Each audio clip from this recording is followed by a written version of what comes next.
What is up? What is up, YouTube? Hey, check it out. Check it out without a doubt. First thing I want to do is give them a thumbs up. And check this out, man. FBI agent exposes, I'm going to say 𝗞𝗢𝗡𝗞𝗦. Ring of Elites, man. This is, Lord have mercy. But worse.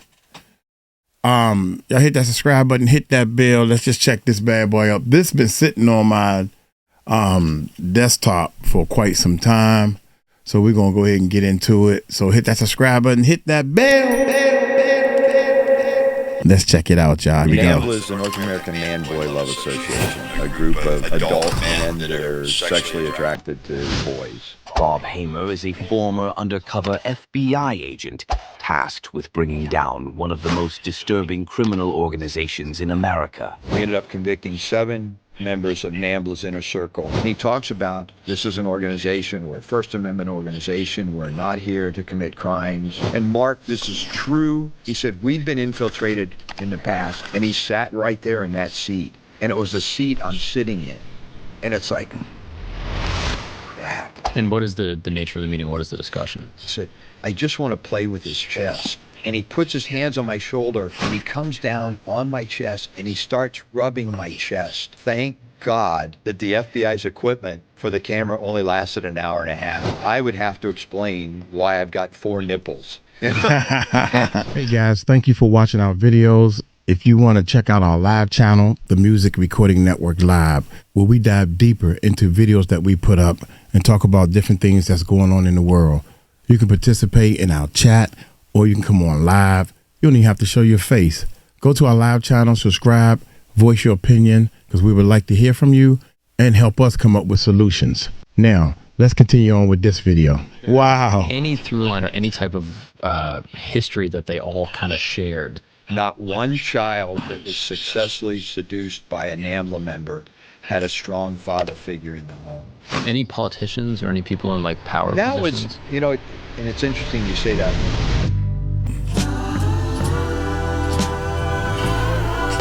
Okay. This might be sensitive information. Thank you so much for joining me, brother. You have an absolutely fascinating career. They told me to 26 say years that. in the FBI, one of the most successful undercover agents in FBI history. You have infiltrated the Mexican mafia, the Italian mafia. You've acted as a weapons dealer in order to infiltrate an international crime syndicate, dealing with the North Koreans and the Chinese. You've done a ton of stuff, but the case that I want to talk about today is, in my opinion, the most disturbing. It's known as 𝗟𝗡𝗡𝗞𝗦, is the National Association of Man-Boy Lovers. This is extremely disturbing. I just kind of want to give a preface to anyone that's listening. This conversation is probably going to be a little darker and a little more morbid than a lot of the other podcast episodes that I've done. So just kind of listen with some discretion. I would just kind of like to start. Can you explain what this organization is, what they do, kind of how they started, and how you got involved in the case? It's called 𝗟𝗡𝗡𝗞𝗦. And thanks, Mark, for having me back on the show. Yeah, I of appreciate course. it. This has been fun. I've enjoyed my time. And now you're telling people it's disturbing. You know? The other ones were disturbing. We've got this far. And yeah, now, the other ones were disturbing for different reasons. so our relationship is such to the point now we can talk about disturbing cases. Exactly, Okay. exactly. Yeah, we Okay. flirted enough. Yeah. So 𝗟𝗡𝗡𝗞𝗦 is the North American Man-Boy Love Association. It's a group of adult men that are sexually attracted to boys. And it's Sickening. It was the most difficult undercover case I did, and I'll get into the details, but it was one. The organization began in the late 70s. There was a sexual revolution going on in America. They began in Boston. The reason it happened, there was law enforcement had this movement where they went in and arrested a bunch of men that were bringing boys into the house, giving them drugs, showing them, and then having sex with the boys. And so the men were arrested. What's up, guys? We're going to take a break really quick because I want to tell you about S'more Camp. Yes. Coming. It's my understanding that the boys that were there were 15, 16. It wasn't, there shouldn't be anything wrong. And the boys, and I will say, it's my understanding that the boys that were there were 15, 16. It wasn't like they were 6 or 7 or 8 years old. So the whole idea was this was consensual sex. Nobody was being physically, violently. All the boys were going after. It was the idea of we desensitize the boys, maybe pay them money, maybe give them incentives to have sex, and they were having sex. So this movement came. It began in a church. They got together one night, a bunch of men, to protest what was going on with law enforcement, and NAMBLA began that night. It began in a church? Began in a church. Is that in relation to any type of like church authority, or was that just a meeting place? No, I think it was. I think it was just a liberal church that, and I don't know. I probably shouldn't even hazard a guess, but it wasn't like we rented out the Knights of Columbus Hall or anything like that. It was a church that I think recognized that I guess love is on the spectrum, and it comes in all forms. So got it. And as long as it's consensual, this was the whole thing. So NAMBLA's big thing, their charter. If you read their original charter, the idea was that we should abolish the age of consent laws. In other words, every state and most nations has an age of consent. Mm-hmm. So if you have sex with someone below the age of consent, it's called statutory. So it doesn't matter whether that child consented or not. Right. So obviously, if a 30-year-old man has consensual sex with a 20-year-old woman, that is okay under our laws. If he has consensual sex with a 14-year-old, even though the 14-year-old says yes, yeah, of course, that's considered statutory. So the whole purpose, initially, the whole purpose behind NAMBLA was to abolish age of consent laws. Mm. And so now this group would meet up how frequently? And were these members public, or were they kind of private? Like, what was the nature of the membership? Yeah, initially the organization was open about what they were doing, and they marched in gay pride parades, and they had there are photos of we marched with NAMBLA and men walking down the street with the big NAMBLA banner. They were having meetings in public venues like libraries and all that, and they had chapters throughout the country. Oh wow! And this is in the 70s? 70s and 80s. They were public into the 90s, and then there was a famous case that kind of caused issues for them, and it was the Curley case, which we can talk about a little later. But it was Curley's murder and a subsequent civil lawsuit, wrongful death, naming NAMBLA, that sort of caused them to go underground. Because of the exposure. You have to understand, for most of these men, exposure was worse than prison. Even within the gay community, the wasn't necessarily accepted. Early on, it was accepted, but still kind of on the periphery. Mm-hmm. They were still outsiders in this liberation movement, and so they participated. Eventually, they were kicked out of the International Lesbian and Gay Association. They were shunned by this progressive like gay movement, right? To say like, yeah, we're gay, we're not. Exactly. Right. Exactly. Interesting. And so they are operating up until up until the mid '90s, but they were pretty open. There was, even here in New York, there was an incident where it turned out that John Miller, who was kind of a big reporter in the New York, did I guess you could say, an expose on NAMBLA, and they were meeting in public venues. Well, they exposed a school teacher, Peter Melzer, and as being a member of NAMBLA. So that hit the news, and it became an issue because apparently he was well liked as a teacher, but he admitted by his membership that he preferred sex with boys. Now, this whole thing just seems crazy to me that you would have some type of like public or quasi-public group dedicated to. In my mind, I'm like, the police should just go to their meeting and arrest all of them because being a is illegal. So why is that not happening all throughout the 70s, 80s, and 90s? Well, just to back up, being a is not illegal. Acting out upon it is. Right. So that was, from a First Amendment protected organization, it was, because we can all get together and associate, and we can advocate anything we want as long as we're not breaking the law to do it. So talk about it, kind of, but not do it. This is probably even a stupid example, but if we just all got together as bank robbers and said we want to abolish bank robbery as the law and make bank robberies legal, we could do that, and we could advocate to abolish the bank robbery laws and make it legal to rob banks. But what we can't do is go in and rob banks. So that's the simple argument is these men can get together and try to advocate this, but it's still illegal to go ahead and do it. So NAMBLA made real strong efforts to say, no, we're not suggesting that, we're not telling you how to seduce boys or where to go to seduce boys or to break the law. We want to advocate to abolish the age of consent laws. All right. You agree? Yeah. It's like, I mean, sure, I get it in principle, but when there's smoke, there's fire.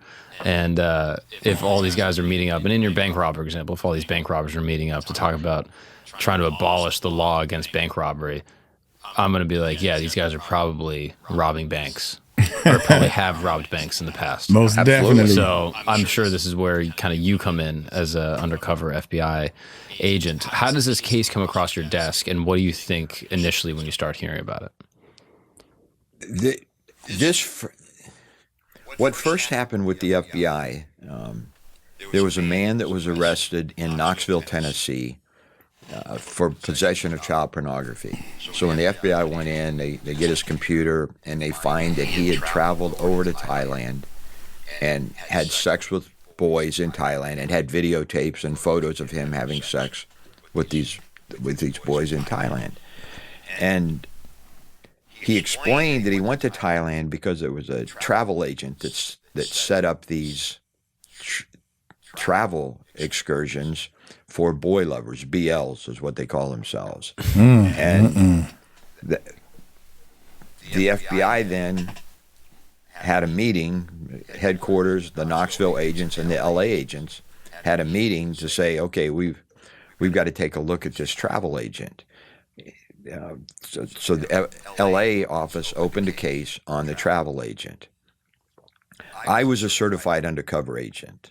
In other words, the FBI, as we've talked about before, it's not like TV. The supervisor doesn't walk into the squad bay and say, hey, does anybody want to be a day or a contract killer or something like that? So the Bureau, you're certified. And I was on the West Coast. I'm somewhat making up these numbers, but there's roughly 10,000 FBI agents, street agents throughout the country, the ones that are risking their lives, that are working the cases. And there may only be 100 or 150 certified undercover agents. There really aren't that many. So toward the end of my career on the West Coast, I always said I got the IOU cases. So if they were looking for somebody that was impotent, old, or ugly, they would contact me because I was certified. I'd had a lot of experience and everything.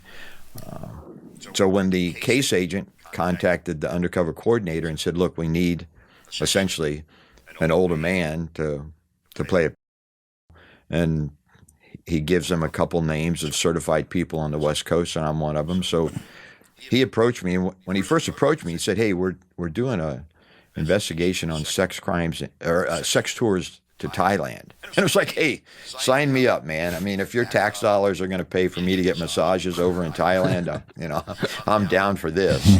And he said, well, do you want to know more of the details? And I said, it doesn't matter. Put me down. I'm looking for anything that's exciting as an undercover agent, because I'm chasing that adrenaline dragon. So just give it to me. And he says, well, this is Boy Lovers. We've got a travel agent here in Los Angeles that's putting together the case, putting together trips for these men that are traveling overseas to have sex with little boys. And I will say I didn't hesitate. It was still, this is interesting. I want to find out about it. And I think kind of like the comedic actor who now wants to play the drama part, it's like, okay, this is going to stretch me as an undercover agent. I mean, I've got so much admiration for the Joe Pistones of the world, for the Jack Garcias, for the Jay Dobbins, for the Billy Queens. I mean, these guys, but none of them ever played so it's like, okay, maybe I can move up into to their level of legendary. So the travel agent is going to be a boy lover. Or, I mean, the person they need now has to be a boy lover. And one of the things I always enjoyed, and this probably sounds silly, but even in school, I like doing research papers. And I wanted to be an expert on a topic. I wanted to be smarter than the teacher on a particular topic. As I mentioned in an earlier one, in 7th and 8th grade, I did one on organized crime, and I knew more about organized crime than my teacher did. And so in all of these undercover cases, I had to be smart enough to fool them to think that I was one of them. I didn't have to be an expert, but enough so that eventually I'd have an indictment to shove up their rear end. Right. If you're going to buy drugs from someone, you can't go in there fumbling around about what kind of drugs you needed. If you're going to pretend to be a mafia guy, you got to know mafia stuff. Yeah. So now, I mean, when I first started working, I spent a lot of time in the library trying to find out about antique art or clocks or whatever it was that I was supposed to be pretending to purchase and all that. So now I'm on the internet trying to find out boy lovers, and putting it in the internet. And thank goodness we had special computers at the FBI, because I'm typing in stuff and I'm getting all kinds of crap coming across the internet. Wow. The FBI had already identified predicated chat rooms where we knew that essentially were hanging out. So I was going in as Bobby 13 into some of these chat rooms. And Mark, as soon as I would type Bobby 13, within seconds, I've got 4 or 5 guys that are trying to chat with me. I can't tell you how many times guys wanted to know if I masturbated, wanted to talk to me, show me how to do it, or tell me how to do it, and are you touching yourself? Here's where I want you to touch. I mean, it was so disgusting. And I'm an old man. I'm not trained in computers.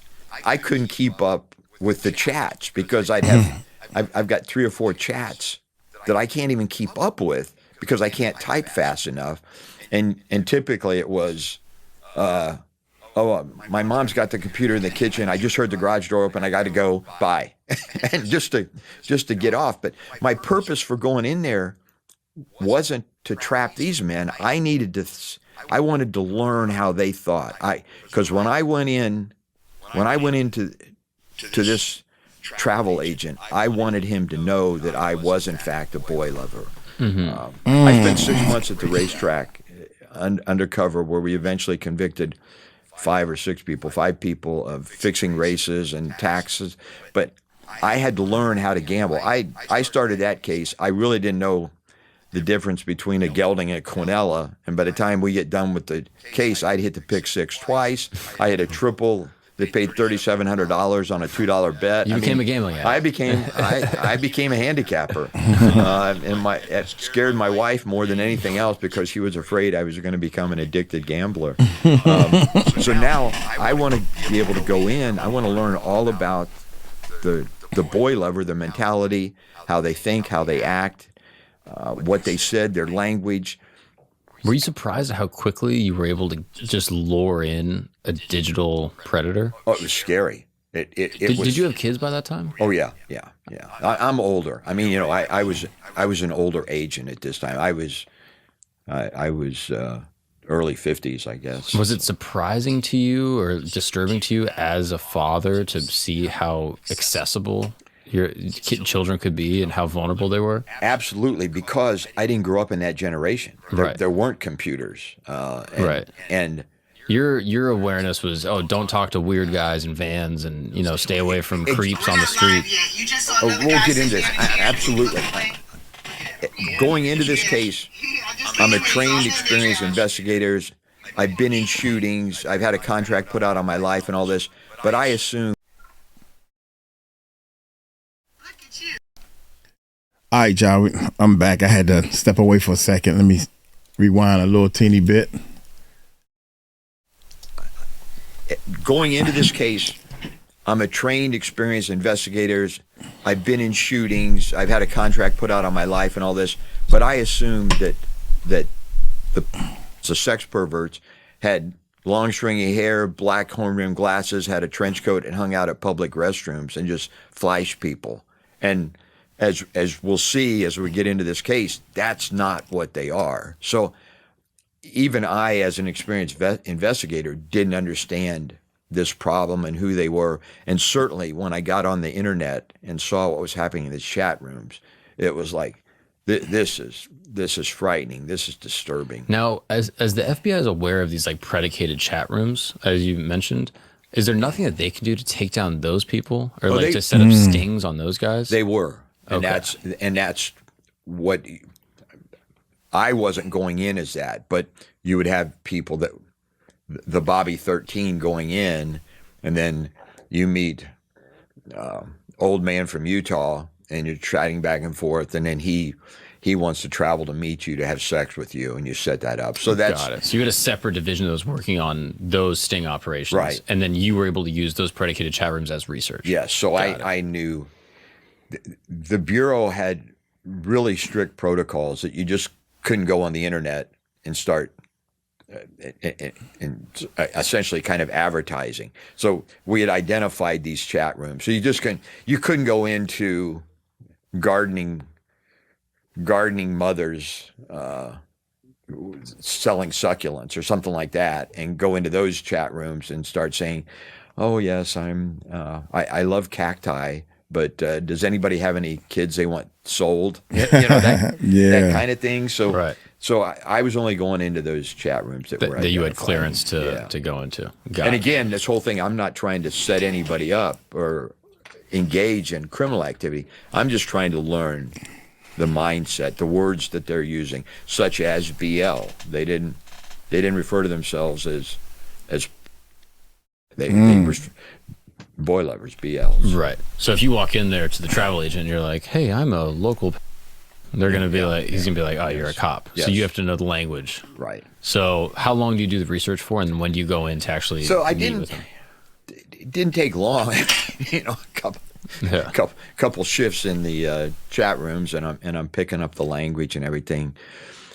What came about on that, we were working another case, and I was down in Santa Monica in front of a Salvation Army thrift store, and I was preparing for this travel agent case, and I'm thinking, golly, I still feel like I smell like a cop. I look like a cop. I'm not sure I can fool professional or this travel agent who deals with pedophiles. I'm not sure I can fool him.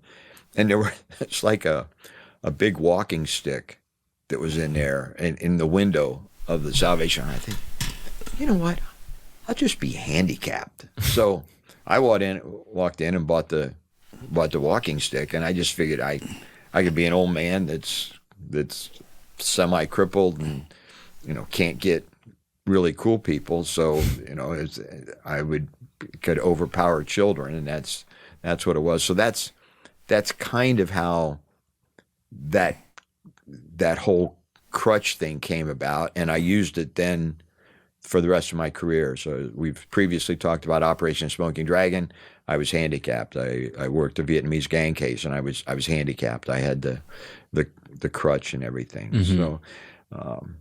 So now we're getting ready to set up to go to the travel agent. We'd contacted him. It was, and I probably have some of my details wrong. It's been a long time, so I'm not under oath here. I'm not going to purposely lie to you, but the case agent had already contacted him online about the tours and the costs and everything. And so I called the guy up and said, "Is it okay? I'd like to come over and talk to you about the trip." Sure, come on in. And went over to Hollywood. He lived in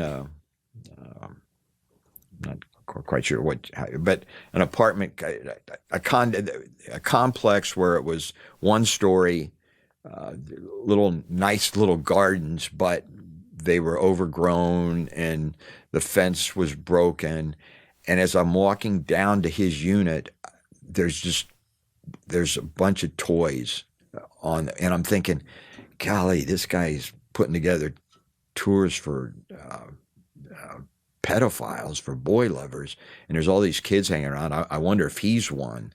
And I get up to the door and I knock on the door, and he lets me in. He's tall, thin guy, elderly, older than I am, and he's got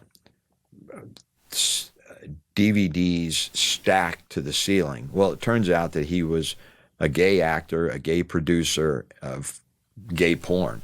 And the apartment was not, it was kind of dirty. It wasn't kept up, but he lived there and he ran his gay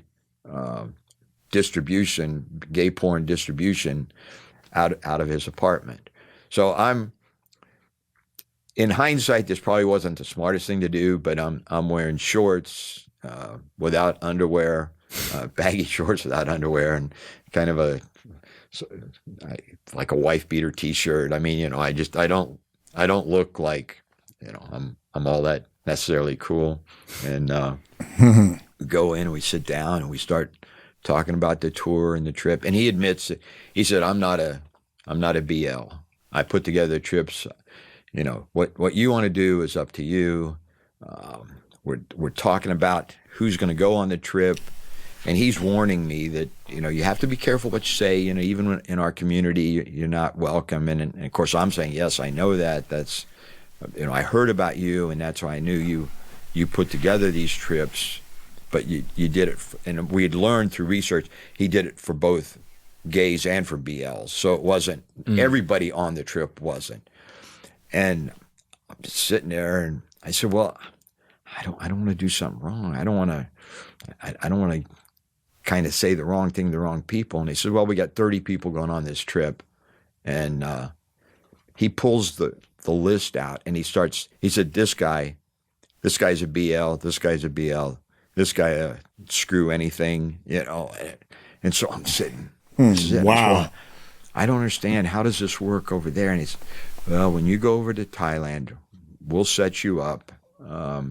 There's a guy named Bob that you'll meet over there. You tell him what your desires are, and he will make sure that you get to the right bars. Because not every bar is for boy lovers.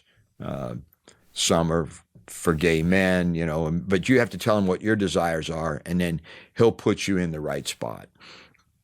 So I'm thinking, I probably have come close to fulfilling the elements of this case. That we've got a man that's admitting to helping boy lovers travel, telling them how they can find boys overseas, setting them up with the contact to find the boys. They can have sex. They can do any type of sex acts with these boys when they go to. I'm kind of figuring I've come close to fulfilling all the elements of the trial, and I probably got it. So now I'm playing up. We talked about this before, but I'm playing up the genetic osteomyelitis resulting in spondylolisthesis, and I'm limping over, and he's got a glass-covered coffee table, and my leg is underneath it, and I just figured, I'm going to screw with this guy. And I jumped, my leg jumped, and it hit the bottom, and it cracked the glass coffee table. And I said, I'm so sorry. I've got this condition, and I have trouble. I can't control the jumping and the twitching. Wow, that's crazy. Like, this is so great. I just screwed with this guy and cracked his coffee table. Now, I'm sorry. Go ahead now. No, I'm so curious. Like, the guy is obviously, in my mind, a creep. It doesn't seem like he is based off what he's saying. No, but I don't know. I don't think he was. I mean, what he's doing should be illegal, but I don't know enough about the laws. Is what he's doing illegal?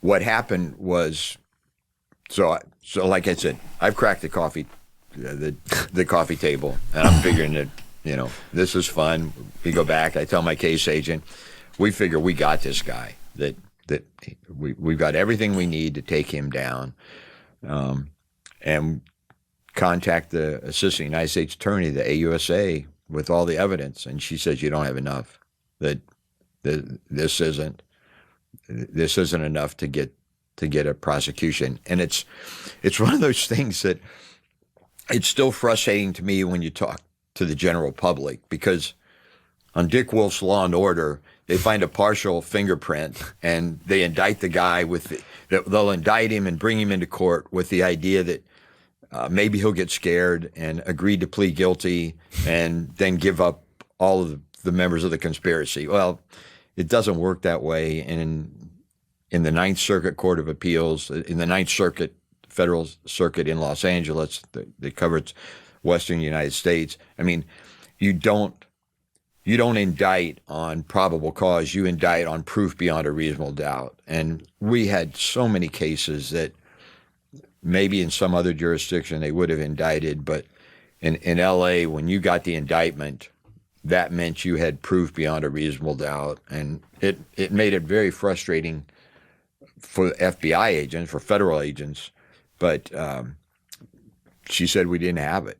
Well, in the meantime, I kind of jumped ahead. Let me back up. As I'm preparing for this case, I run across the website of NAMBLA. And I just figure, okay, BLs, they're going to be part of this association. They're going to be members of this group. And I look up I go through very thoroughly the website and everything. You could join the organization for $35. So I contacted my AUSA and said, hey, I want to join NAMBLA. I think most of these people on this trip will be NAMBLA members. I didn't know, but I just assumed that they would. I kind of want a membership card. I sort of wanted a membership card to be able to, flaunt in the face of the Joe Pistones of the world. And say, ha, ha, ha, I'm a NAMBLA member and you're not. She said, yeah, go ahead and join. So I join. I get a letter. Now, this is essentially the computer age. I get a letter, dear blank, with all these paragraphs, boilerplate paragraphs about the organization and their beliefs and everything. And handwritten is Dear Robert, handwritten, and it's signed by Peter Herman, who turns out to be Peter Melzer, the guy I talked about before that was a school teacher here in, I think it was in the Bronx. But so I get this letter, but it talks about the very courageous step that you've taken by joining the organization. And I actually tried to get it slipped into my personnel file because I figured, FBI administrators aren't going to know what NAMBLA is, and they're just going to see, oh, Bob got a letter of commendation from this organization for his courage. So, maybe we'll, give him a promotion. Not that there really were promotions in the FBI, but the secretary knew that I tried to pull crap, other things in my file, so she never put it in. But so now I'm a member of NAMBLA. I paid my $35 and I'm a member of a NAMBLA. I have the dues, or paid the dues. The travel agent case falls apart. They do a search warrant on his facilities. I'm not exposed, but it's probably not the right word to use, exposed, when I'm not wearing underwear when I go into this guy's. Yeah, why no underwear? What was that choice? I just kind of hanging out, Just, Oh my God. No. And You felt as all the sexually deviant. all the undercover agents on TV always wear underwear, so I figured, I wanted to. Yeah, it's just. I'm sorry. I just. It would just seem like the thing to do. Well, because they were like cut off sweatpants. They weren't even real shorts. Wow. But anyway, they don't find anything that's prosecutable. That case falls apart. So the travel agency case goes nowhere. mm-hmm. In the meantime, I'm a member of NAMBLA, and this all took place in September and October. I think in November, I get a letter from NAMBLA. Again, thank you for your courageous step. We have a Christmas card program, a holiday card. They're very politically correct. A holiday card program, and we ask our members if they would be willing to send Christmas cards to incarcerated members in prison, so that they know that they're not forgotten. And you have to do it in numbers of 3, because the way the sheets were set up, it was in 3 names, 3 names, 3 names, 3 names. And again, I called the AUSA and just said, "Hey, can I go ahead and send Christmas cards?" And she said, "Sure." So I ended up getting 15 names and send Christmas cards to these NAMBLA members, and kind of put it out as can't remember exactly the words that I used, but essentially, I'm sorry that I think our organization. We put out the bulletin, which the NAMBLA bulletin. They have a magazine, and I think you know who we are, and I'm just sorry that you're in there, that you were caught. I'm essentially tired of archaic laws, and be well, or something like that, whatever it was. Well, a couple of these guys started writing back to me, and then besides a Christmas card program, they had a pen pal program. So again, these are stuff that apparently the news media doesn't think we do, but a lot of steps we take, we get permission from the U.S. Attorney's Office. So I contacted the AUSA and the Assistant United States Attorney and said, "Hey, they got a pen pal program. Can I go ahead and do this?" And they said, "Yeah," with the idea that we were going to contact these guys in prison because we're interested in travel. And do you know of any other travel agents out there? Do you know people that are traveling, where to go? It was naive when you think about it, with the efforts I was taking, but I was just doing it. I was gonna follow through on all this. Now, keep in mind, I'm working other cases, so in my mind, this was almost like a hobby. I mean, it's like, okay, in between covering leads on another case or something, I'll write a letter to a NAMBLA member. So by the time this case is done, I am corresponding with about 165 NAMBLA members that are in prison, or somewhere around that number. By the time we took down the case, I'd been a member for 3 years. So I had been in NAMBLA for 3 years, not on a daily basis or anything like that. And we'll get into a little more details. But so I'm corresponding with these NAMBLA members. For 3 years? God. At the time, I was actually on the Joint Terrorism Task Force. Hey, what's up, guys? We're going to take a break really quick because I need to tell you about a brand I'm so excited to be working with. How sleeping should be October. Leads was sad. I mean, some of them were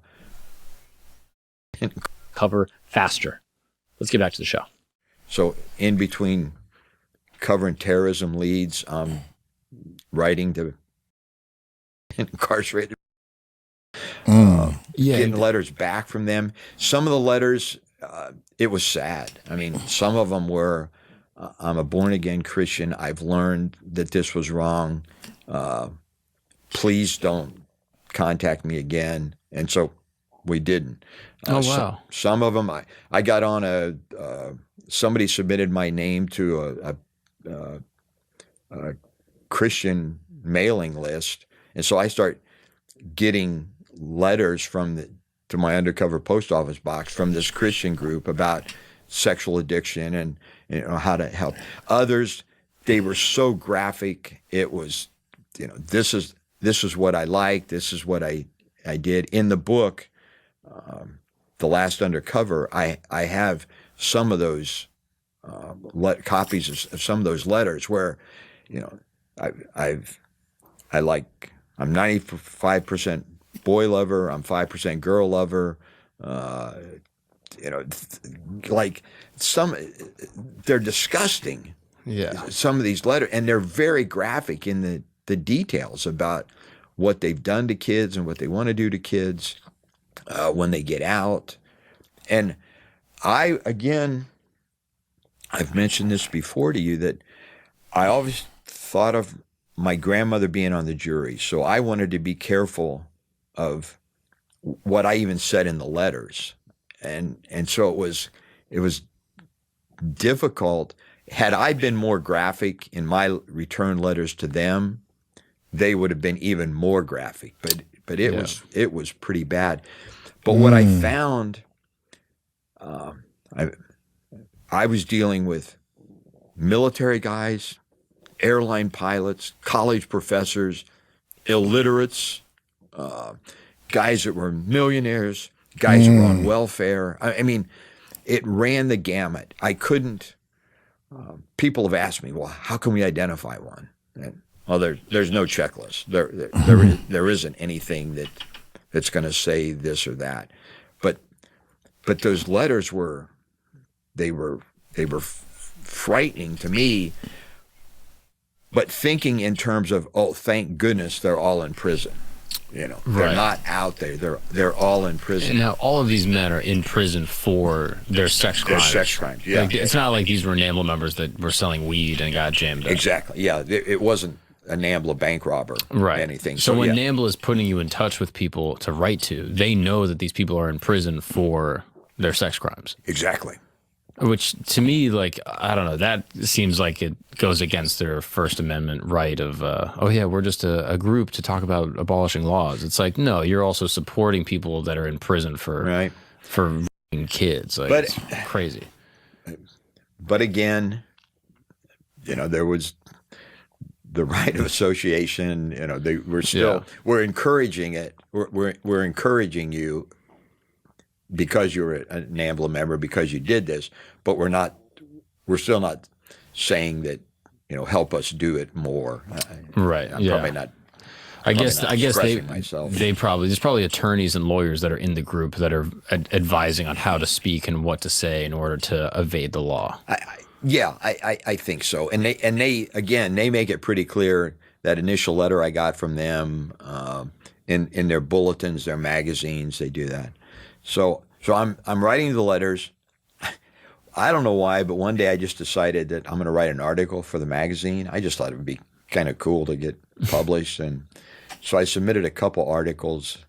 The one was Castration, Myth or Madness, and I wrote an article about that and submitted it. I wrote another one about statute without limitations, because I'm sure most of your subscribers know that for most crimes there's a statute of limitations. If you haven't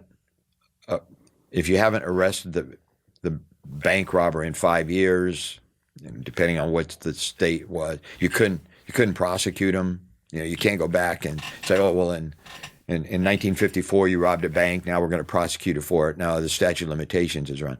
In murder there is no statute of limitations. In treason there is no statute of limitations.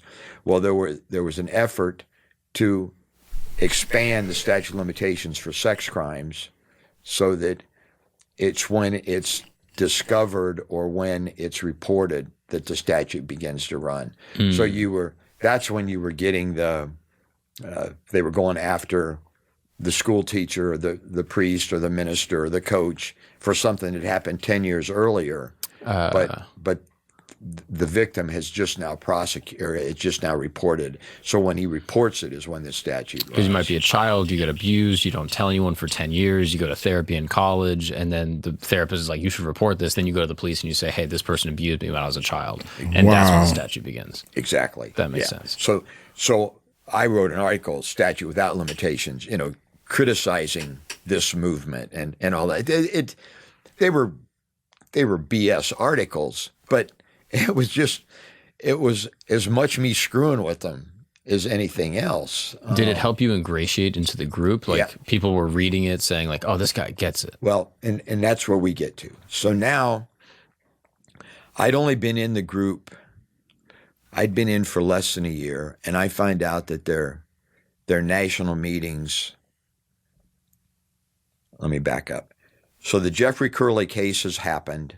Oh yeah, can you explain what the Jeffrey Curley case is? Okay, so in the mid '90s, I don't know that I have my years right. I think it was '96 or '97. There was a boy up in the Boston, Massachusetts area, Jeffrey Curley, lost his bicycle.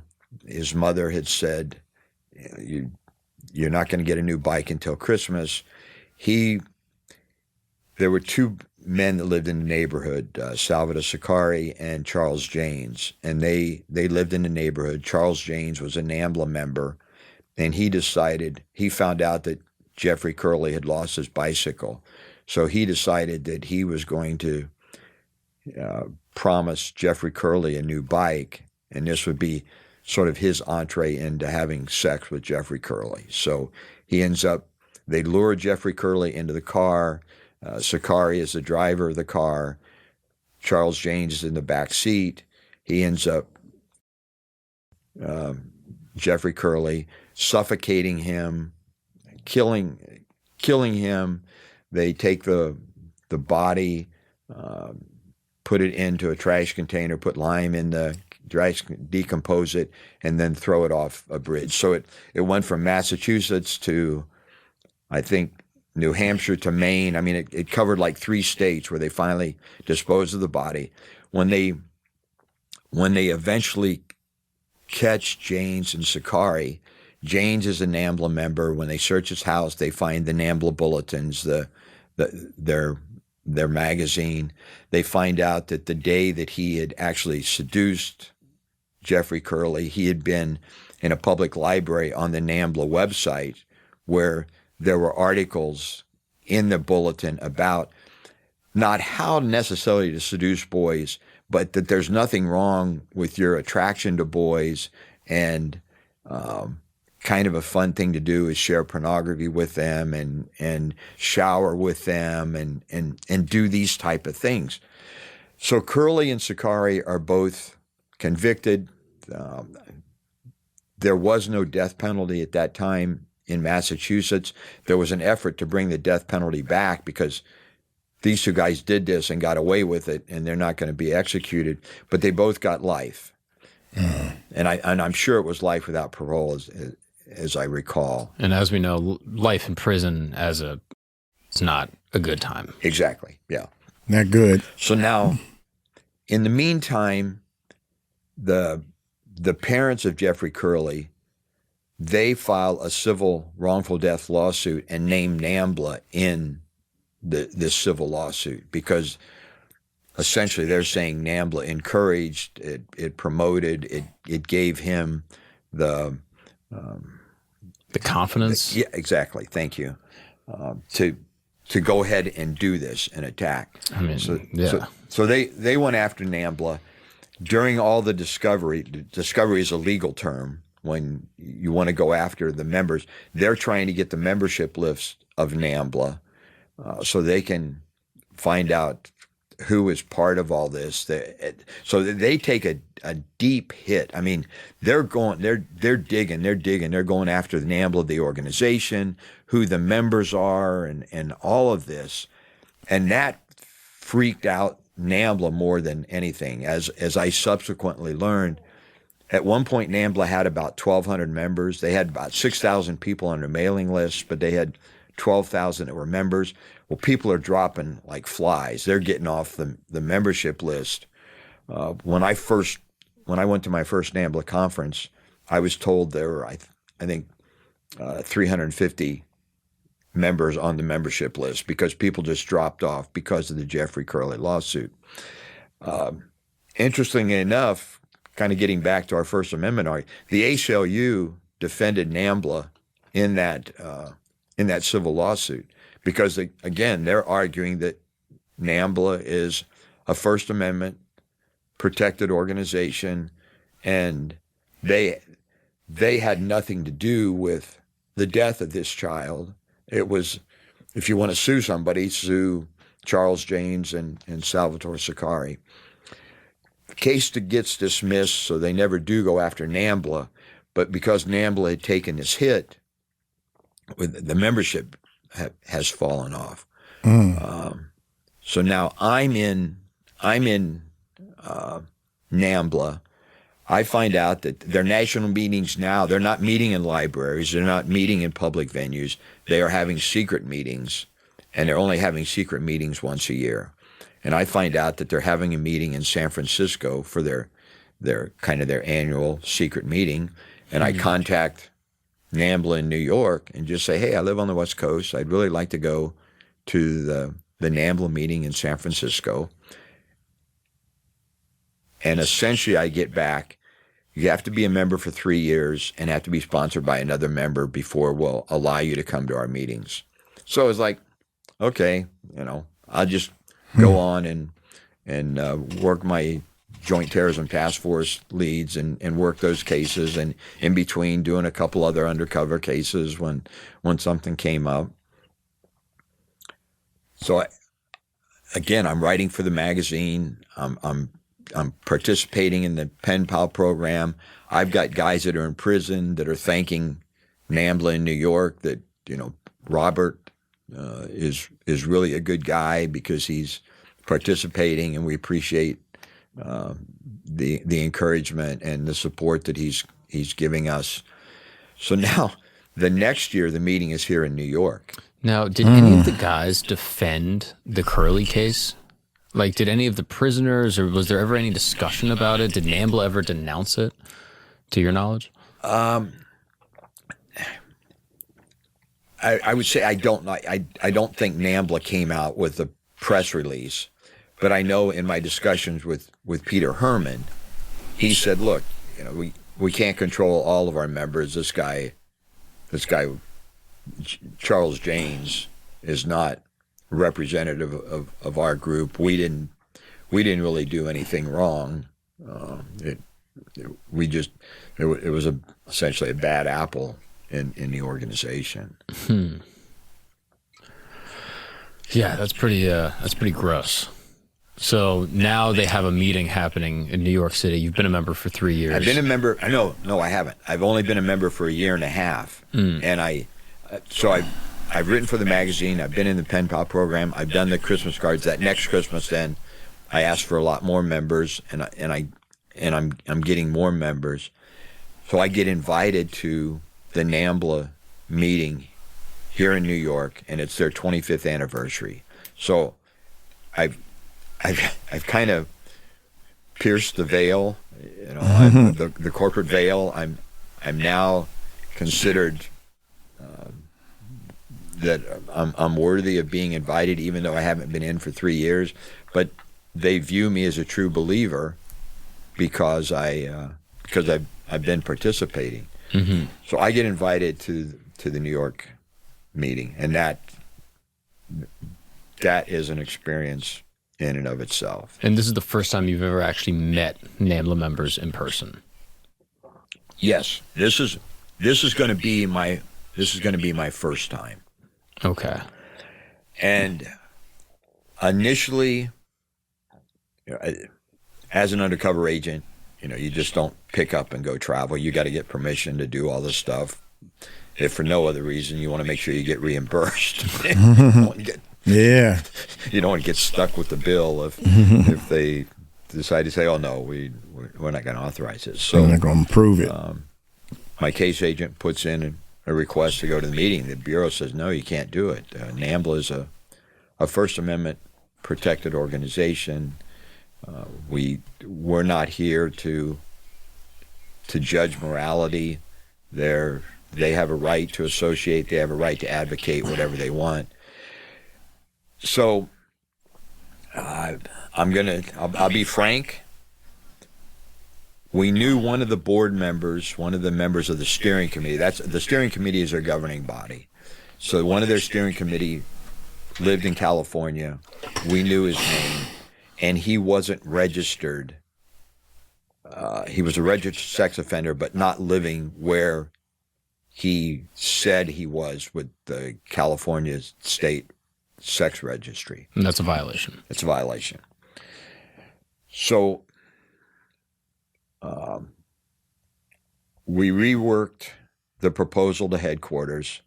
We sent out essentially leads to all the offices. We said we have an undercover agent that has an opportunity to go to a meeting in New York of an organized group of people. Is anyone looking for any fugitive boy lovers? And if so, let LA know and provide details and all this. Now, I've got to kind of wipe the smile off my face. We assumed nobody was going to send us any leads. Nobody sent us any leads. But in terms of our proposal now to headquarters, we have an undercover agent that has infiltrated this organization. We know that one of the members of the steering committee is not living where he said he's living. Our plan is to try to determine where this registered sex offender is living, and we have reached out to every other division in the FBI with the hopes that if he can discover fugitives that they are seeking that would be a member of this organization.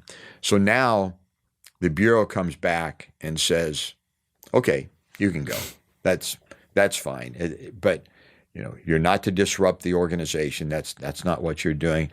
I think one of the prosecutors that we dealt with as the case goes on, he said it probably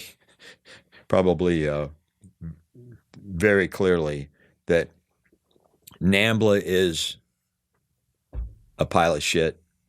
We're not going after the pile. We're going after the flies that are hovering over the.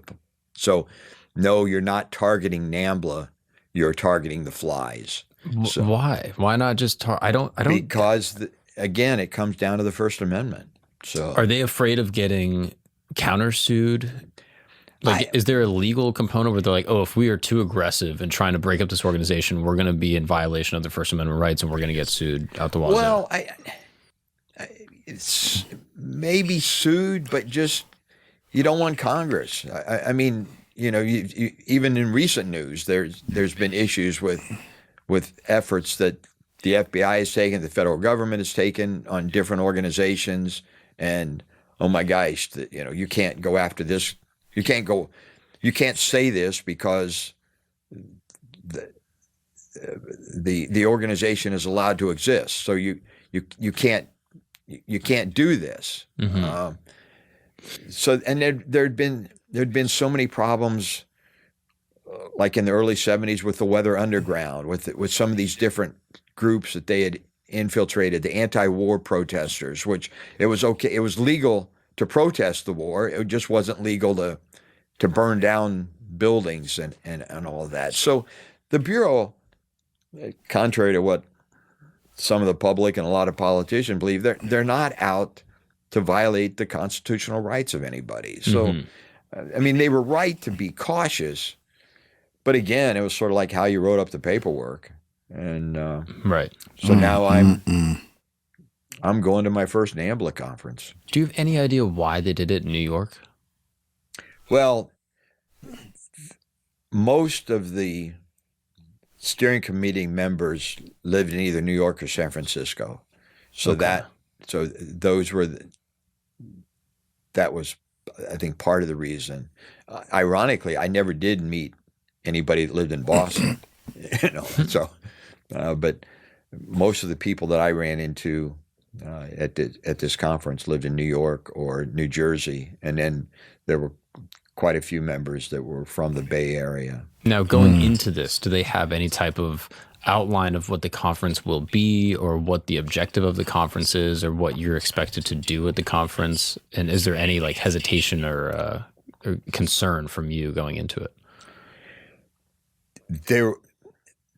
Mark, this was the most paranoid group that I had infiltrated. You know, we've talked about this in previous broadcasts, but I dealt with the mafia. I dealt with the Mexican mafia. You know, members of the Mexican mafia. I've dealt with Asian criminal syndicates. I had never met a group that was as paranoid as this group. So all they said in the invitation essentially was, we're going to celebrate our 25th anniversary. And we are going to meet on a Friday evening. It was Veterans Day weekend. I was a Marine. I'm ready to celebrate the Marine Corps birthday, November 10th. And it was always a big deal in the LA office because we had so many Marines. So we'd get together and have a celebration and cut the birthday cake and kind of go through the ceremony for the Marine Corps birthday. I was going to miss it because I'm going to the NAMBLA conference. So the idea was we were going to meet at Grand Central Station in the dining concourse. And then once we meet there, they will tell us where the meetings will take place on Saturday, because they were so afraid that if they publish it in advance, that law enforcement is going to set up and photograph everybody that goes in and possibly raid the place. So, and I imagine now, after the Curley case, all the people that are going to this conference are, one, probably extremely paranoid, and two, probably the most depraved of the group. If you're still going to a conference after there's a massive lawsuit and a murder and like the most vile act you could do to a child, I imagine these people are pretty committed to the cause. I think you're right. I'm not here to defend NAMBLA, but they kind of fell in two categories. And one of the guys I talked with at this meeting, he laid it out. He said that about 70% of the NAMBLA members, and he hadn't done a survey, but he's just estimating that 70% of the NAMBLA members are essentially psychopaths, and 30% are true boy lovers. So what is the difference? Okay, so these men, there were men that I believe sincerely believed that there was nothing wrong with loving boys. Now, I'm not saying necessarily sex, but that loving boys was natural, and so they wanted to get close to boys. They wanted relationships with boys. They wanted to love them, to nurture them, and they wanted to do that. But there were 70% that was just slam bam, thank you, ma'am. Let me have sex with a boy because that's what I'm attracted to, and screw the rest of you. And I met some men that, for them, the grooming process was as exciting as actual sex.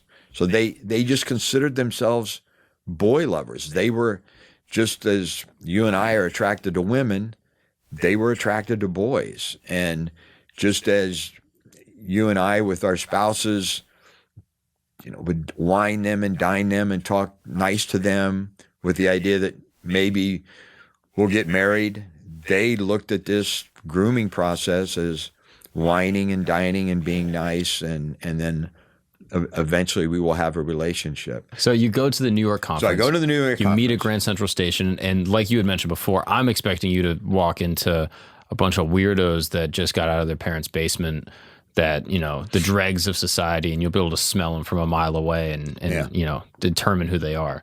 Is that the case? So we get to New York. When I say we, my Casey and I get to New York. We meet with the New York office. We let them know what I'm going to be doing. I'm meeting with a surveillance team. They know that this first meeting is going to take place at Grand Central Station on Friday night, Friday evening. I think it was like 5 o'clock or something like that. It was always comforting when you'd meet agents from other offices, like the surveillance agents, that they didn't look like J. Edgar Hoover. They weren't wearing white button-down collar shirts and all this. These guys look great. They look like they could fit in and everything. So I take the cab to Grand Central Station. I get my crutch out. I start to hobble around, and it's like, I'm going to the NAMBLA conference. I have no idea what these people look like. The Bureau didn't have an intelligence file on them, so it wasn't like I was infiltrating the mob and I have a picture of John Gotti and Paul Castellano or anything like this. From the internet, I have some grainy photographs of people, but I really wasn't aware of who I was going to be seeing or who I was going to be meeting. And I'm kind of in and out of a few shops, and then it was kind of like, okay, I'm fashionably late, because I do think I said 5 o'clock. I think it was 6 o'clock, and I looked at my watch, and it was 6:15. And it's like, okay, I'm fashionably late. Let's go down to the dining concourse, and I'm walking down with my little cane. I'm trying to effect this walk, limp because of my medical condition. I look over as I'm looking down. It's like, holy crap, Central Casting, send me some perverts. It was obvious initially what this group was, because I knew there wasn't going to be a sign, NAMBLA meets here. And I looked at that group and I see it. And it's like, that is them. That's the group. This is it. And I'm getting excited. But before I do, I go to the bathroom. And we've talked about this before. I do have faith, and I do believe I was there. And my favorite Bible verse was Deuteronomy 31:8. The Lord himself will go before you and be with you. He will never leave you nor forsake you. Do not be discouraged. Do not be afraid. And I'm standing at the urinal, and I'm quoting this Bible verse in my head. And I'm going, God, we're going to the NAMBLA conference. And so as I'm walking out of the bathroom, one of the surveillance agents walks by, and he whispers to me. He said, they're in the middle, because he thought I didn't see him. I said, gee, I got it. And so I go in, and I hobble up, and I start introduce myself. Hi, I'm Robert from California. And some welcomed me, some were kind of cautious, but we were just all kind of talking, and I'm listening to them talk about, oh, it's so great to see you. I haven't seen you in a year, and this is going to be so great to talk about our history and share all this. And so I just began talking to them, not openly. I had been warned by a previous NAMBLA member that I had talked to who had dropped out of the organization that if you go to that first conference, don't say too much. They just listen, just be cautious. And I was anyway, because I was never sure that I was going to say the wrong thing. You have to understand, if I'm being hired to kill somebody, they don't really care whether I like football or soccer. They don't care whether I'm a Republican or Democrat, whether I like the ballet or Broadway. Right. They just want to know, do I have the street creds?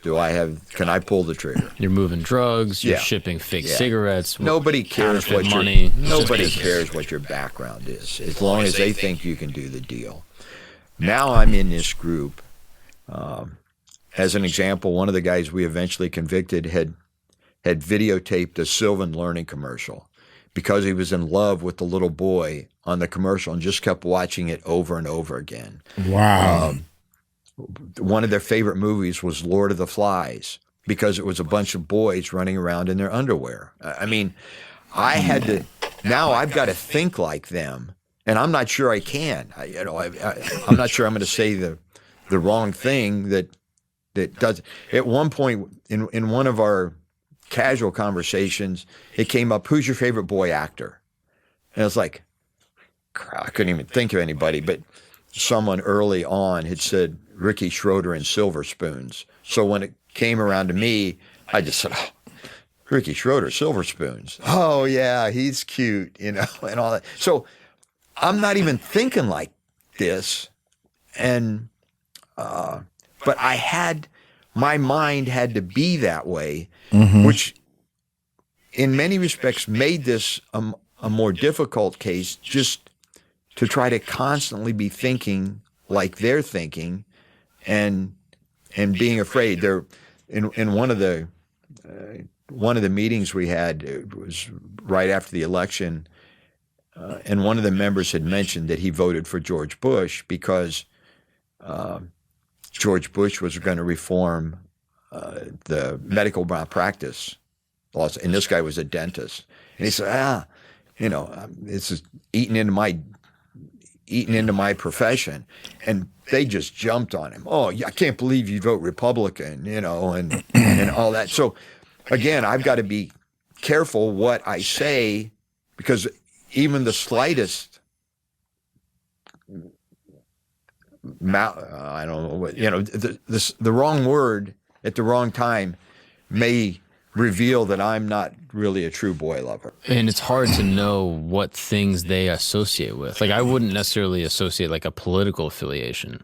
Like, I wouldn't associate like, oh, voting for this president or this candidate or this candidate would be more boy lover than the other. Or like, oh, I'm a subscriber to this religion, or I'm from this state, so therefore things are like this. It's hard to know what they would catch on to.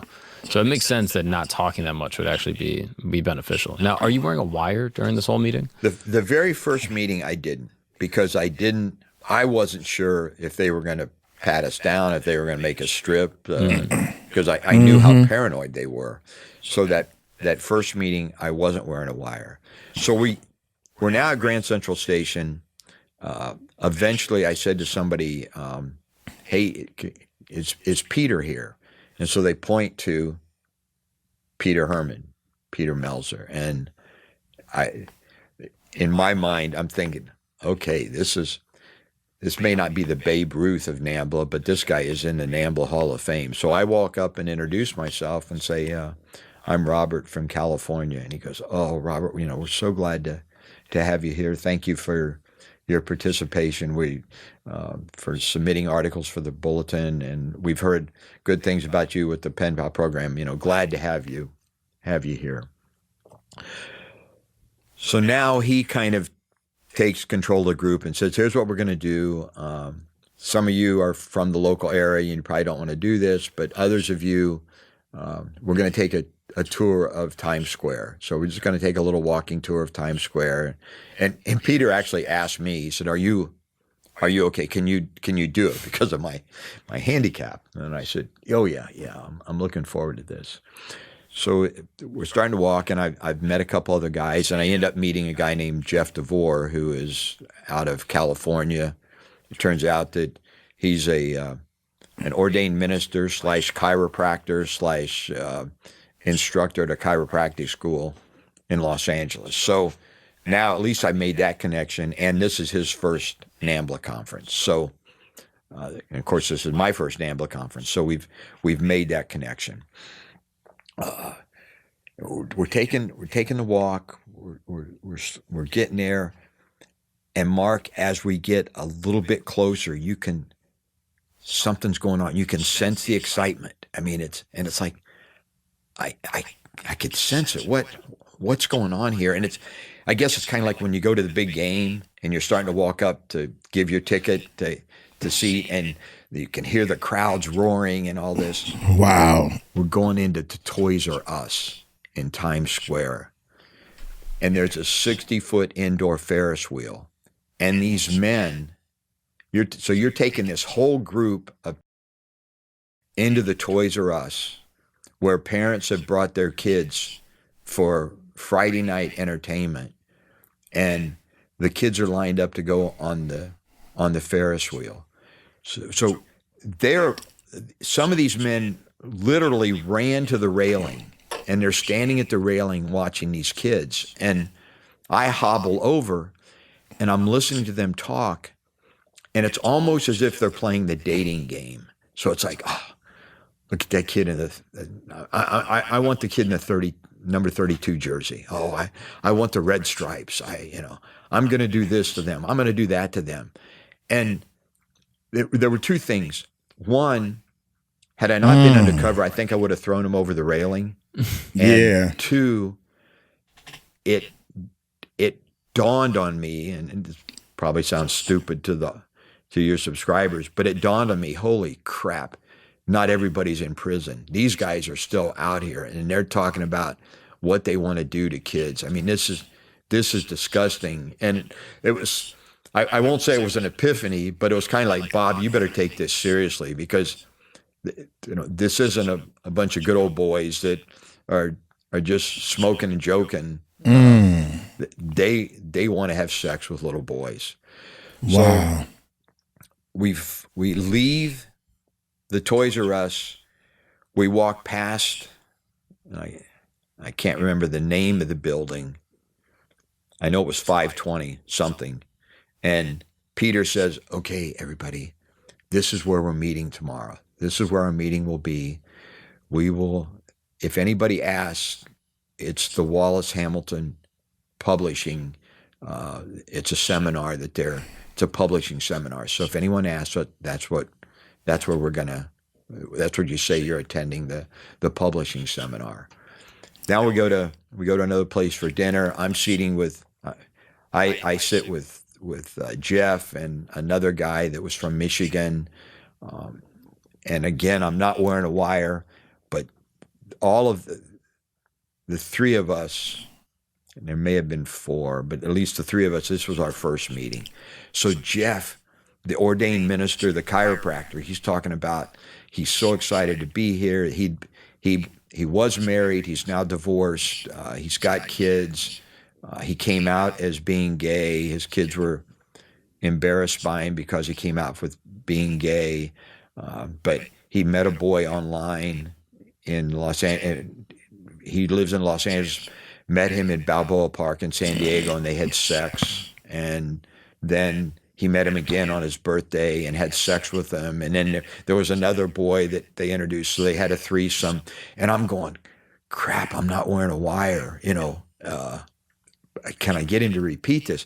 And then Joe, then this other guy, I think his name was Joe, as I recall, but he wrote symphonies.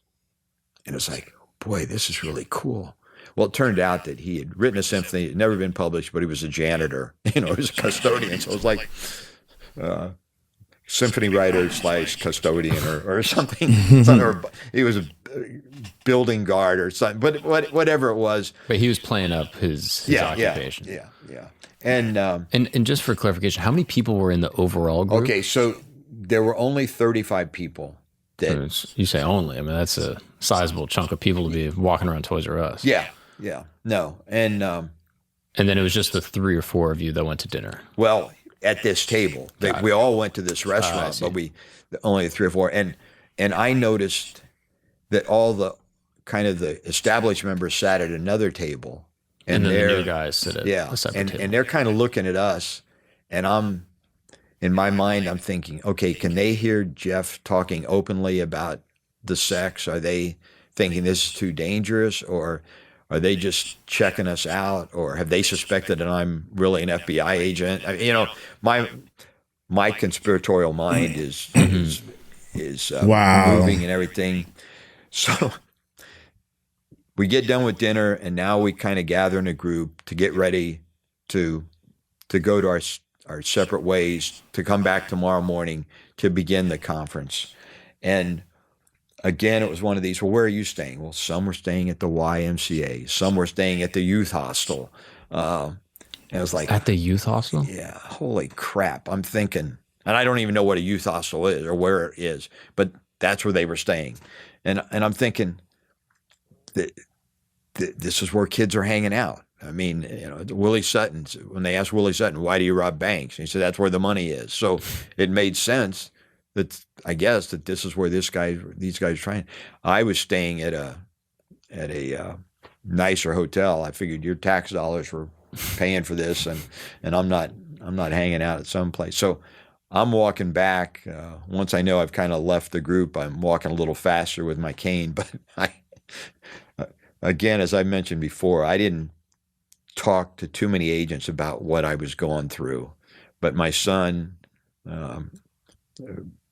who I trusted dearly, played professional baseball, signed a pro contract out of high school, and been a Marine and all this kind of stuff. And not yet, but I think I called him. I think it was probably in winter ball or something. I called him, and this is going to sound racist, but I just called him. I said, "Where's a Palestinian when you need him?" I said, "Let's strap a, give me a suicide vest. I'll walk in there tomorrow and I'll just pull the pin. I'll blow us all up. I'll do more for society if I kill all of us than to let these guys walk out of the room." So I actually surprisingly got a pretty good night's sleep, and the next morning we began the NAMBLA conference. Did you talk to the case agent or surveillance after that first day? No, not the surveillance. My case agent was staying at the hotel, and so it was a female, and I just explained to her. I said, "Well, here's what happened the first night, and we're ready to rock and roll and go to the first day of the conference." And you're taking the wire with you into the this time. Now I'm wearing a wire. I figured I got through the first meeting and nothing happened. Wow. They weren't doing metal detectors or anything like that. So. And what are you looking to get from them in this meeting in order to get a prosecution? At that point, I wouldn't say it was a fishing expedition, but it was just, we're going in here, I guess to come back to the AUSA's comments, I'm going to see what the flies are doing and what we can do. What can I get on tape? What can I see them talking about? What's actually going to happen in the meetings? And interestingly enough, as I'm walking in, one of the members is parked at the curb and they're bringing food in, boxes of food.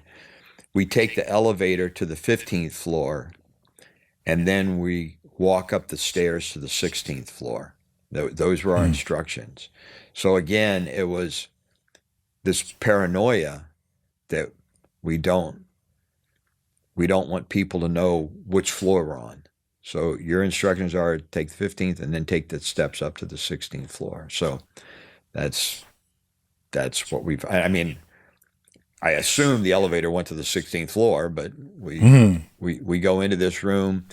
It's not a big room. It certainly isn't worthy of an organization celebrating its 25th year. We had no banners up. We had no frills. It was just a meeting hall where we were meeting. Somewhat ironically, on the same floor, a group of boys that were practicing, or it was preparing for a play or a musical or something. Oh, and shucks. on the floor, there was only a one-hole toilet. I mean, there's just a one-holer. There wasn't for this entire floor. So I'm in the meeting with the 35 NAMBLA members, and we begin the meeting. And what is the nature of the meeting? What is the discussion? It was interesting. Peter organized he was kind of in charge of the first meeting, and he goes, what we'd like to do now is start with a safety lecture. And I'm thinking, wear a condom? I mean, what safety lecture? What are you talking about?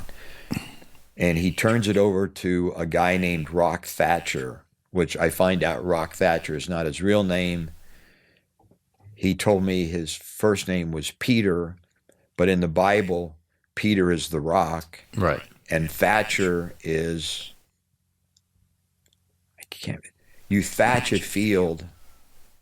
So maybe his last, I can't remember now whether his last name was Wheat or his last name was Fields or something. But anyway, he made up this alias of Rock Thatcher.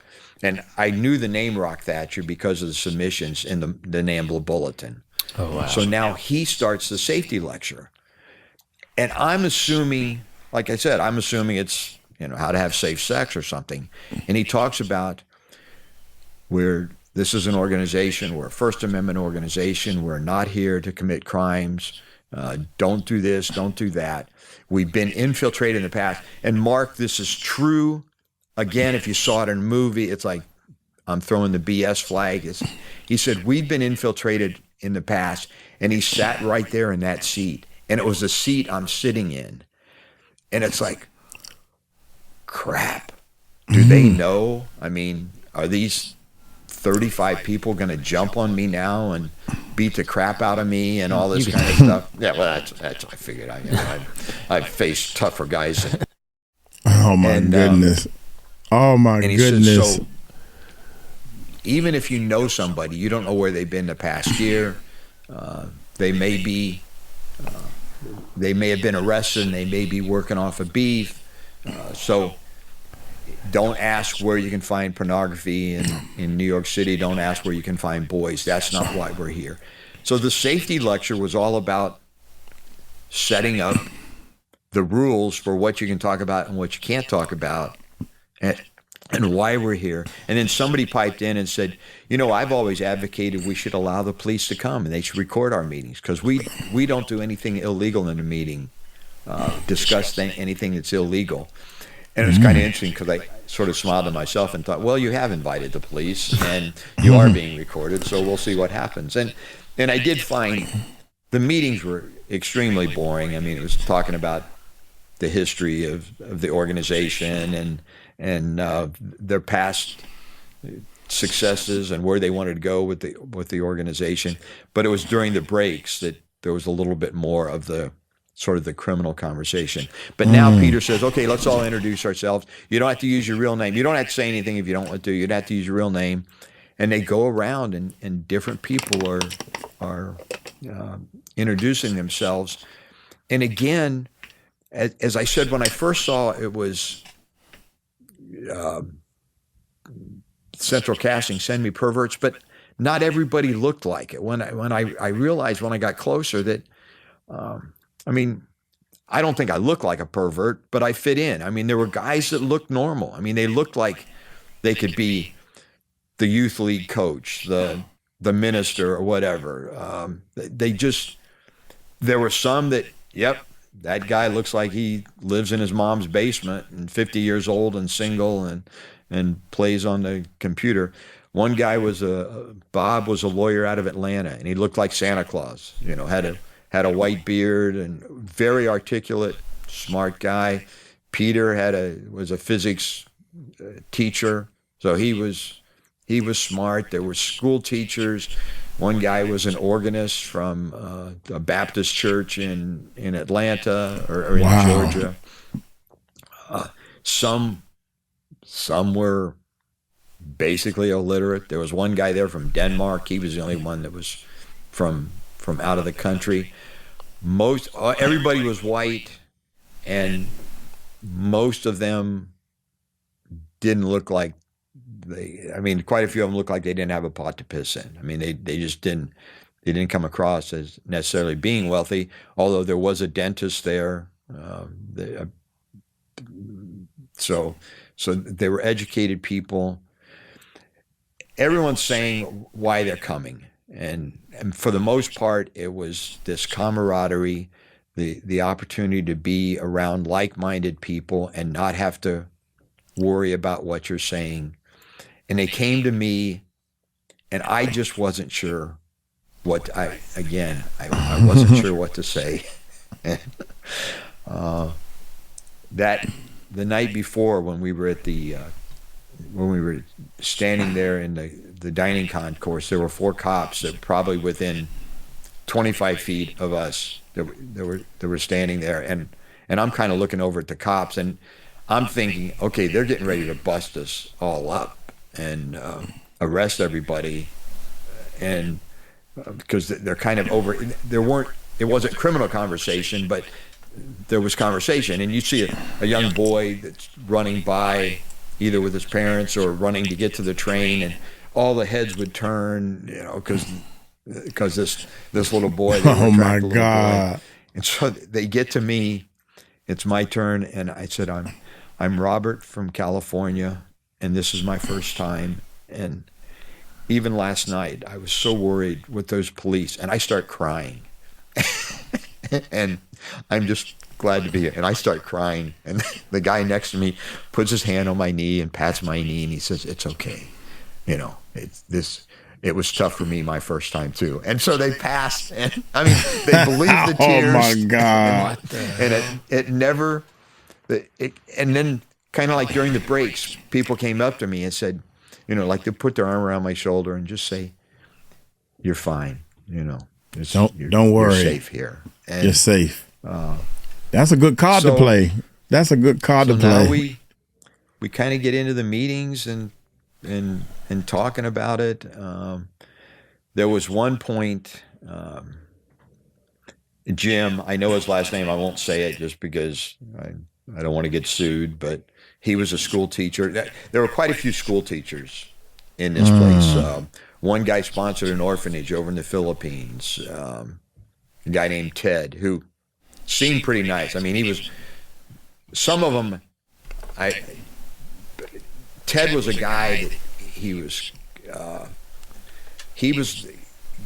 very courteous. He was outgoing. He was kind of like a politician needing a few more votes and shaking hands and everything. And it just sort of seemed like, I'd like to have lunch with Ted. I'd like to find out a little bit more about him. But he sponsored an orphanage over in the Philippines. So whether he had sex with those kids, I don't think. But I kind of think he was more of the true boy lover than, man, I can't wait to meet a kid in Balboa Park and have sex with this kid. But I'm talking with Jim, and we're talking about the NAMBLA membership, and this younger guy walks over and interrupts us. And I was it's like, damn, we're having a conversation here, pal. You just interrupt. And this guy says, "Oh, Jim, I understand you're from New Jersey. I'm from New Jersey." And so they start talking, and that's when the conversation came up. And this guy said, I was reluctant to come. And Jim said, "Well, I dropped out for a while with that Jeffrey Curley thing, and I think a lot of people have, but now I've come back. And I just know that Peter carefully screens anybody, and it would take a very skilled operator to fool us." And I'm kind of sitting there with an inner glow that, Peter doesn't screen them nearly as well as you think they do. And I must be a skilled operator because you guys are buying this act.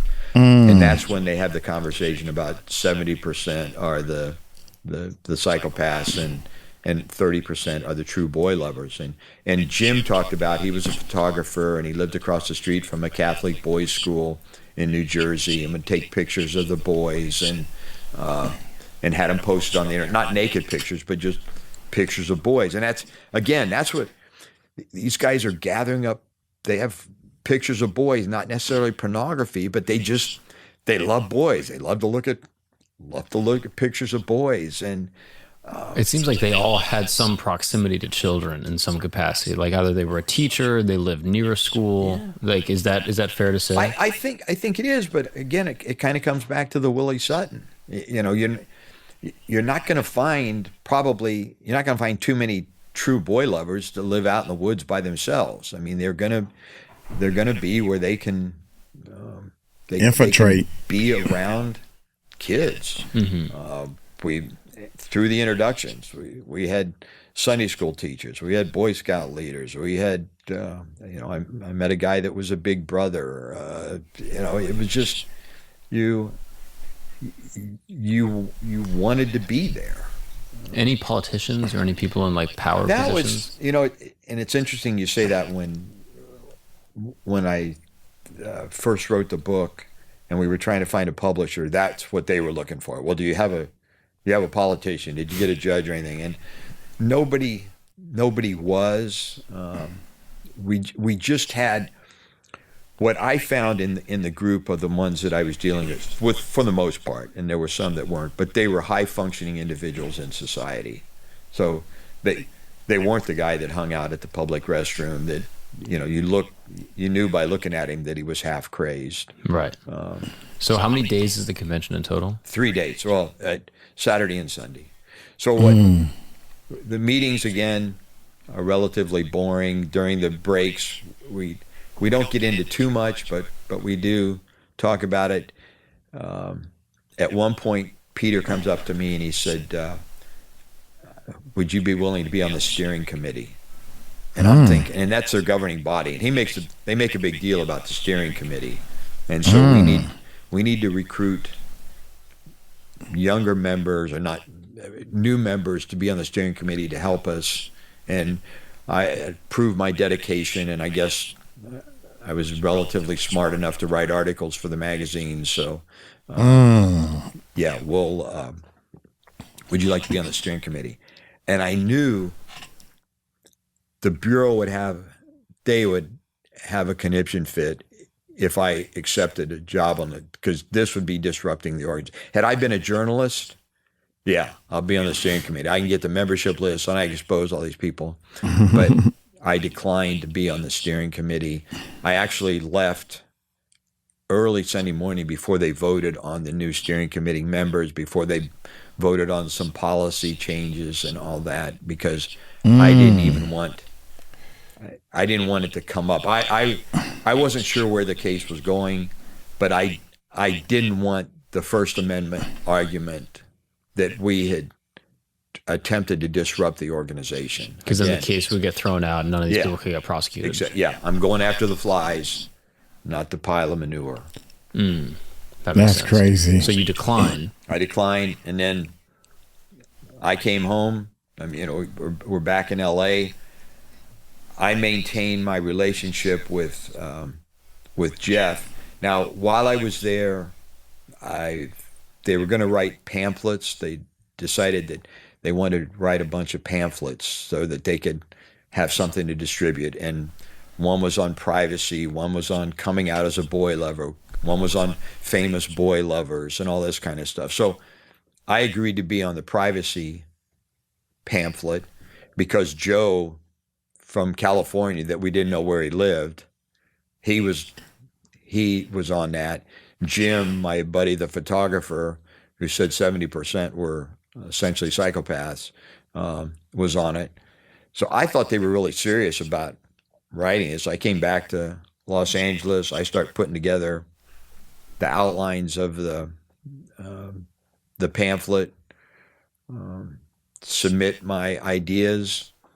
Never heard from anybody, and it came down to this First Amendment organization designed to abolish age of consent laws did nothing to abolish age of consent laws. There was never any discussion in this 2-day meetings about lobbying efforts, which politicians should we write to, letters to the editor. It was not political at all. It was all about, during the breaks, let's talk about boys. And when I get to the second conference, then it gets better. But at that first conference end, I'd kept my mouth shut. I didn't do a whole lot. I came away with Jeff DeVore's contact information, and I didn't do anything to reveal. I didn't blow it, I guess, if you can say that at a NAMBLA conference. So then now you have a year between this conference and the next conference. Yeah. You just continue to write to members in prison, continue to write. I'm still doing it. I'm working. By this time now, I'm involved in Operation Smoking Dragon, so I'm working that undercover case, and I'm working the NAMBLA case. I was maintaining contact with Jeff. We would occasionally have dinner or something. Eventually, with Jeff, who was Jeff again? Jeff DeVore, the chiropractor, ordained minister that lived in the Los Angeles area. And your private correspondence with him, is it kind of the same conversations? And yeah, it was just let's get together. At one point, I told him that my computer crashed and I lost my entire pornography collection, and it was just devastating to lose this. And now I don't have anything. He was not what I was expecting. He was going through a 12-step sexual addiction program, trying to get away. So he was telling me in the correspondence and in our meetings that he was trying to up his age of consent, his age of attraction. He was trying to do it legally. He was trying to get to 18-year-olds, but he was having trouble doing it, and he was still corresponding with kids online. At one point, he told me that he had met a 14-year-old in Canada and they had both masturbated online, and it was so exciting. And his goal was to go up to Canada to meet with the boy someday. So we're thinking, okay, this guy's, he's failing his sexual addiction program. The fact that he was in a program in the first place is a strange dichotomy. It seems like that there's an awareness that what he's doing is immoral, it's vile, and